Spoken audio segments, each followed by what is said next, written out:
Mother, Maid and Mistress, which is portraying women in Indian cinema post-partition. It talks about all the characters on the screen portrayed by our actors, and it also talks about the rule breakers. It also talks about the political and social situation in the country at that time. And in the book, we have chosen in every specific decade one actor who has done the most path-breaking films. So, for instance, which is called a character sketch. So, in the 50s, we have Wahida Rehman talking about her roles. In the 60s, we have Asha Parekh talking about her roles. In the 70s, we have Hema Malini talking about her roles. In the 80s, we have Shabana Azmi, who did the most path-breaking cinema in the parallel cinema. And in the 90s, we have Madhuri Dixit. And in 2000, we have Rani Mukherjee.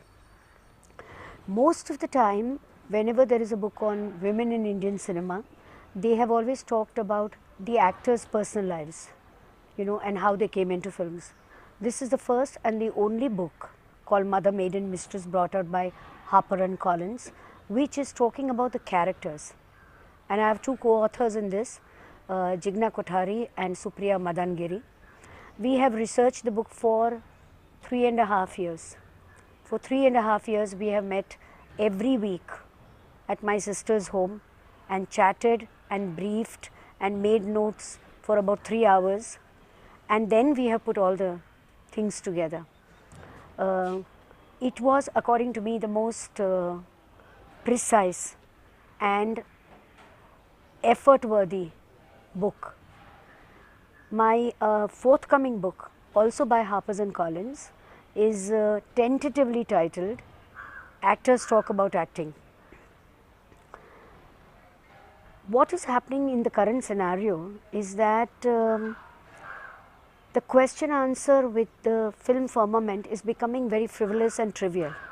People talk about t-shirts and what they ate for breakfast and lunch. I am a serious journalist, and whenever I have interacted with the actors, I am interested in the craft. So whether it's with the directors, or it is with music composer, or it is with an actor, I have wanted to explore, expand and understand how they do what they do and why they do, and what is the mental process that happens before a particular scene. So actually it is opening their hearts from action to cut. Amitabh Bachchan has said to me in an interview that I could be extremely well prepared, but when the director says action, if I blank out, nobody can help me. The point is that no matter how talented you are or not, if you are able to deliver from that word action to cut, then you are the hero.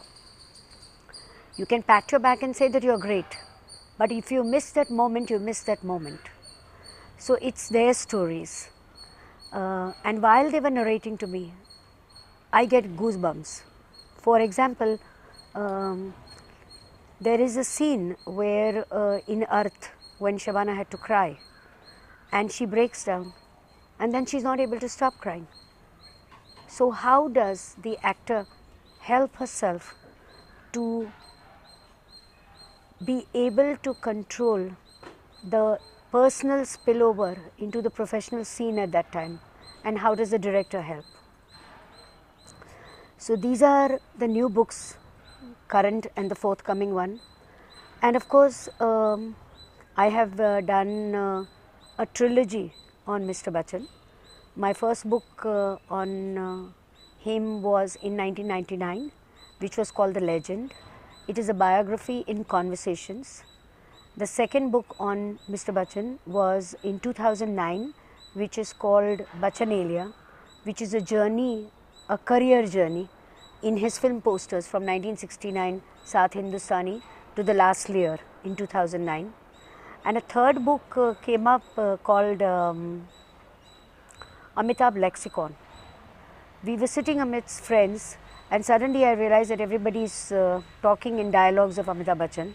And I said that, you know, he is a dictionary by himself, and I presented the idea to a publisher, and he said, all right, you do this as a lexicon. So, for example, I have taken all the words from the Oxford Dictionary and then associated them with a movie title of his film and then use that word in a particular scene. For example, A for arrow. So, it is Tufan, and then I give the scene where he uses the arrow. If I say B, it's for bottle and it's Sharabi, and I give a scene where he's using the bottle, and it goes on. Because we were 3 authors in this book, it was not at all difficult. We didn't need to resource it from the internet or anything. I am a mid 50 born person, so I have seen the 50s movies, I have seen the 60s movies, I have seen the 70s, 80s and 90s, but there are memories which kind of blank out or fade away, and because they are younger than me, they were more familiar with the I would say 80s and 90s cinema. 2000 cinema everybody is familiar with because it's recent. So I think what we just did was we were going through the years and the films, each one of them, and listing out characters that needed to be elaborated, and after that again and again meeting to streamline them. I think the challenge was in defining the rule breakers, because to say that the old cinema or the 50s was regressive and today's progressive is wrong. To say that today's cinema is progressive and the old cinema was regressive again is wrong, because every time all kinds of cinema has coexisted. Every time all kinds of progressive and regressive characters have coexisted. Every time there has been a rule breaker in every decade and in every phase. The book Mother, Maid and Mistress is divided into 4-5 sections. The first is what the country was going through socially and culturally and politically, what was happening in the country at that time. The second is the characters that were being portrayed in the movies made at that time. We have kind of hooked it on mythology.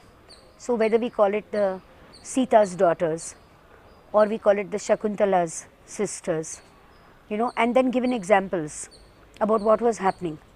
The third are the rule breakers. That during every decade, even though there were the Sita's daughters, there was a Draupadi at that time, and why she existed, and how did that film do well or not do well, to understand the equations. The fourth is the character sketch, where we pick up one particular actor and make her analyze her movies.